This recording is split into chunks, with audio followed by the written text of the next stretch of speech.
राजा ग्राम रोड़ा से और हमारे यहाँ देसी जड़ी बूटियों का इलाज किया जाता है जो प्योर नेचुरल तरीके से इलाज करते हैं। इनको ये हमारी बच्ची है जहाँ हम कहाँ से आए हैं, ग्राम गंचारी से आए हैं और इस बच्ची के लिए ये कहाँ जांच करवाई थी आपने? भोपाल में ये जांच की गई थी और ये सारी उसमें बहुत सी सारी जांचें हैं जिसमें इनको बायोप्सी किया गया था, ब्लड कैंसर निर्धारित किया गया था, बच्ची को ब्लड कैंसर था। जिसमें ये जब हमारे पास आए थे तो ये पहला रिपोर्ट है इनका, ये पहला रिपोर्ट है और इस बच्ची के लिए जो ब्लड था वो आप देख सकते हैं 5.7 था और ये ब्लड इनको चढ़ने के बाद 5.7 था, मतलब ब्लड इनको डाला गया था और इसके बाद इनका ये रहा ब्लड रहा। इसके बाद मैंने 8 दिन की जड़ी बूटियों का और काढ़ा और जूस वगैरह नियम करवाया। उसके बाद इनके लिए जो इनकी जांच आई है वो इनकी 8 दिन के बाद वाली जांच थी। इनका 7 पॉइंट हो गया था और ब्लड में भी सुधार हुआ। इसके बाद फिर से हमने 8 दिन बाद दोबारा से जांच करवाई है और दोबारा से जांच करवाने पर इनका जो हीमोग्लोबिन बढ़ा है वो 8.7 हुआ है और ब्लड में भी सुधार हुआ है, मतलब काफ़ी अच्छा सुधार हुआ है। और इनको काफ़ी ज़्यादा समस्या थी, वजन भी इनका लगभग कितना वजन बढ़ गया है?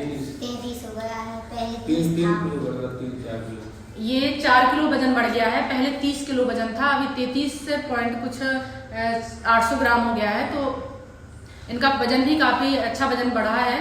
और आप कहाँ से हैं, पहले पोजीशन क्या थी, आप हमें पूरा विस्तार में बताइए ताकि लोगों को लग सके कि बड़े बड़े रोग भी छोटे छोटे घरेलू नुस्खे से और जूस काढ़े से और कुछ दवाइयों से ठीक किया जा सकता है। हम ग्राम गंचारी से हैं। हमारी बहन को ब्लड कैंसर हो गया था तो हम काफ़ी जगह भटके, लखनऊ भी गए और भोपाल भी गए, झांसी भी गए, तो हमारे बहन को ब्लड कैंसर बताया था। कीमो की सलाह दी गई थी लेकिन हमने कीमो नहीं लगवा के कीमो लगवाने के लिए गए थे जी, लेकिन वहाँ कंडीशन क्या देखी आपने? वहाँ पर सब बहुत खराब कंडीशन थी, बाल झड़ गए थे, मतलब बहुत खराब। हमने कीमो लगी, उसी को देखकर कीमो नहीं लगवाई थी। अच्छा। और इसके बाद फिर हमें आपको पता पड़ा कि सीतू राजा बुंदीला रोड़ा, तो फिर हम यहाँ आए और हमें वहाँ से आपके यहाँ से लगातार रिजल्ट सही मिल रहा है। अगर किसी को लगे कि अलग अलग जांचें हैं तो इस पर नाम भी है लड़की का अनन्या, और इन सब जांचों पर एक ही नाम है अनन्या। उसकी उम्र एज हर कुछ एक ही है। जवाहरलाल नेहरू कैंसर हॉस्पिटल में गए, झांसी और लखनऊ PGI में भी गए। अच्छा। और झांसी में DN मिश्रा के यहाँ गए, उन्हीं ने हमें बताया। फिर उनके बाद फिर हम लखनऊ, भोपाल, तमाम जगह पर गए और हमें ऐसे लग रहा था कि मतलब सब लोग कहते हैं कि ब्लड कैंसर हो जाता है तो इसके बाद मरना ही एक निश्चित है।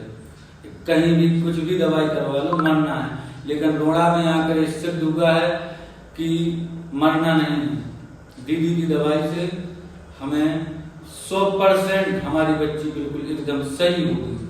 दीदी कह रहे कि अभी 10 दिन इलाज और चलेगा, 20 दिन चलेगा, लेकिन हमारी बच्ची पूर्ण रूप से स्वस्थ है।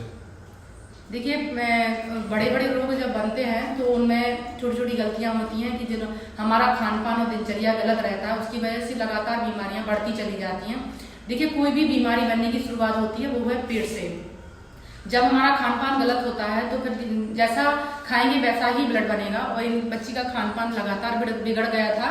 और उसके साथ में जैसे मान लीजिए कोई भी मेडिसिन चलती है उसमें मेन रहता है खाने का ध्यान रखना।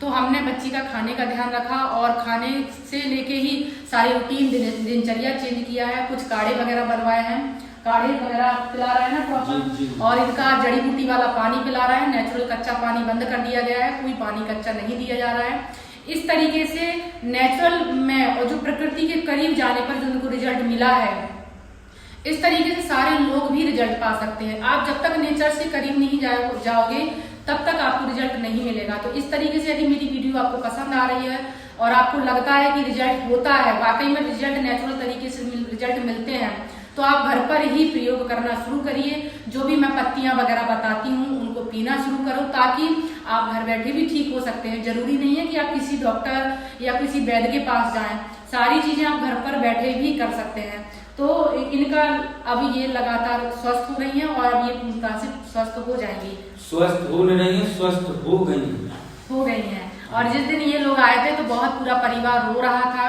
घबरा रहा था। छोटी बच्ची है और ये अपनी जान से हाथ धो बैठती, क्योंकि कुछ समय बाद बराबर 3 यूनिट से आगे खून नहीं जा रहा था और ब्लड डालने पर भी दोबारा फिर से 3 यूनिट हो जा रहा था, घट रहा था, बढ़ने का नाम ही नहीं ले रहा था। और कई बार ये ब्लड डला चुके थे पर आराम नहीं आता था। तो जब हमारे पास आए तो हमने इनको घबराने थे, बहुत ज़्यादा घबरा रहे थे, रो रहे थे, उस पोजीशन में समझाया कि नहीं ब्लड बढ़ेगा, आप निश्चिंत रहिए, थोड़ा रूटीन हमें समझने दीजिए, जैसे ही हम रूटीन समझेंगे, इनका खान पान समझेंगे, इनका ब्लड बढ़ेगा। और वही सामने आया है, उनका ब्लड भी बढ़ा है और ये पूरी तरीके से ठीक है। यदि मेरी वीडियो पसंद आती है तो शेयर जरूर करिएगा ताकि और भी लोगों को लाभ पहुंच सके।